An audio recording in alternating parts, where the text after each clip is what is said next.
Hola, hola, hola! Benvinguts a un nou tutorial de DeVirCat. Avui anem a aprendre com es juga a finca. Mireu què tinc així preparat. Les meues llimones, no és de la meua finca, que no ne tinc, de la meua caseta, que és com se diu per allà. Anem a aprendre com es juga a este joc, on haurem de replegar recursos, aliments mallorquins i dur-los a les respectives finques. És un joc dissenyat per Wolfgang Segner i Ralf Zurlinde en l'art de Vincent Dutret i Joan Guardiet. És per a 2 fins a 5 jugadors, us aconselle més jugadors, més piques tindreu, al voltant d'uns 45 minuts i a partir d'uns 10 anyets. Anem a veure quins recursets més bonics tenim per ací per Mallorca, a la nostra finca. Anem allà!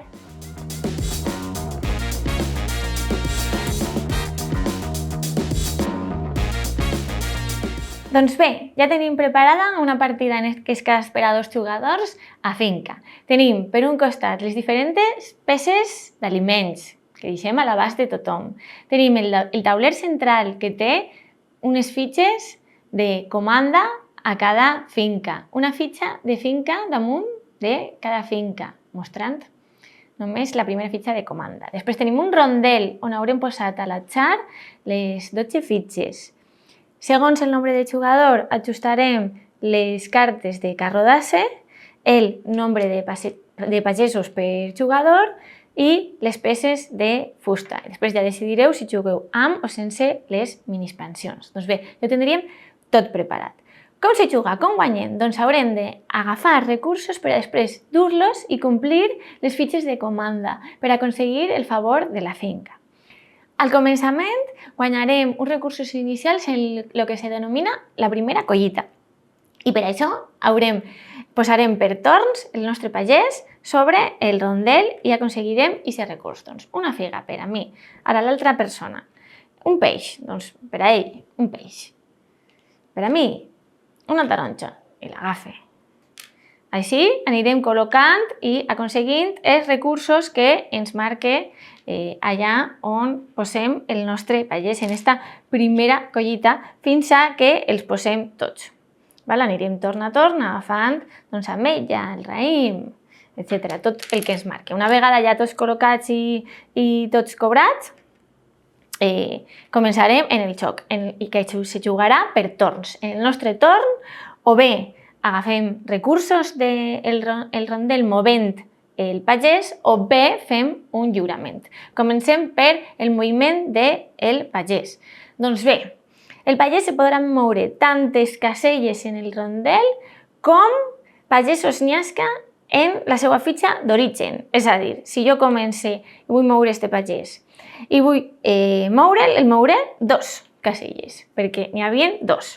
Si vull moure este que està a soles, doncs avançaria 1. Aquest seria el moviment.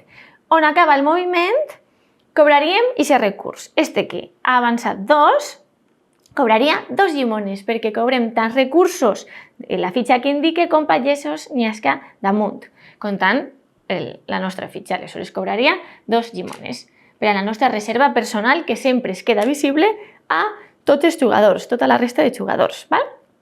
I aquest és el moviment bàsic. Des d'on anem, tantes caselles, on arribem, tants recursos cobrem. I què passa si aquestes línies, Carla, que no m'has dit res del rondel? Doncs quan creuem aquestes línies aconseguirem un carro d'ase indispensable per a fer els lliuraments, que és la segona acció que podem fer en el nostre torn. Fem una o una altra. Com fem l'acció de lliurament? Doncs bé, gastarem la nostra carta d'ase, pim, la descartarem i podrem lliurar fins a 6 peces d'aliment diferent, ni més ni manco, 6 peces, aconseguint complir les fitxes de comanda de més d'una finca. Això sí que ho podem fer. Per exemple, jo podria, si tinguera gastant una carta de carro d'ase, gastar una taronja, una armela i 2 peixos per aconseguir-ne aquestes 3 fitxes. No hem arribat a 6, no? Doncs les aconseguiria i tornaria a la reserva aquestes peces d'aliment que hauria d'haver aconseguit en torns anteriors. Estos puntets indiquen punts que ens valdran al final de la partida. Se donaria la volta després a la següent fitxa de comanda que canviaria per a la resta de jugadors. Val? Aleshores, aconseguim recursos movent el pagès i el carro d'ase i lliurem 6, ni més ni manco, encara que poden ser de diferents finques. Què passa quan acabem un d'estos muntonets de les fitxes de comanda, que en aquest cas n'hi ha 4?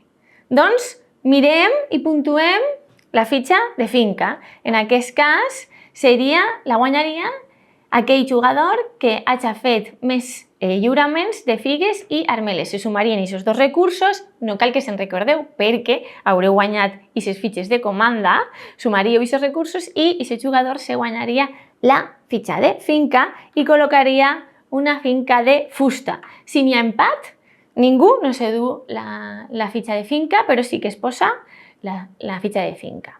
Continuarem jugant, en el nostre torn escollirem moure el pagès o fer el lliurament, com vos he dit, i quan s'hagin col·locat en aquest cas a 2 jugadors, les 4 peces de fusta, totes les peces de fusta que tingueu de finca, com que aquesta finca ja s'ha esgotat, se desencadena al final de partida. I ahí, com ho fem? Doncs sumaríem tots els puntets que hem guanyat de les fitxes de comanda i de les fitxes de finca. I qui tinga més ha guanyat. Fins així, tot molt bé, veritat, però n'hi ha un poquet de mala llet en aquest joc. Doncs bé, quan jo sé, pots forçar el final d'una finca, sabent que ara jo tinc més figues que ningú, doncs aniré a fer moltes comandes d'aquesta finca abans que algú m'adelante. Però on ve la mala llet? La mala llet ve que quan movem el pagès a un lloc i no tenim suficients recursos en la reserva d'aquestes peces d'aliment, tot el món, inclús jo mateixa, tornem aquest aliment a la reserva. Aleshores, igual te pots fixar, si algú tenia tots els raïms, tu vas a agafar raïm per a fer-li tornar tots aquests raïms que no puga fer la seva comanda i tu cobrar-los.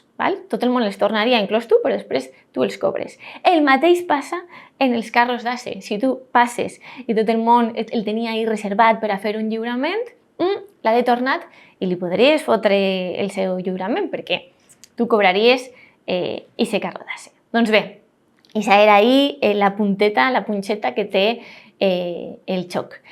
Per últim, si heu cansat del joc bàsic, doncs hi ha 2 minispensionetes que podeu jugar-ne. Una o afegir-li les 2, perquè no tenen massa complicació. Una és les fitxes de bonificació extra, que se col·loquen pel nombre del mig més gran fins al més baixet. I l'aconseguís la persona que aconseguisca fitxes de comanda que li donen 1, 2, 3, 4, 5, 6. La col·lecció aconseguissis i te donarà 7 punts.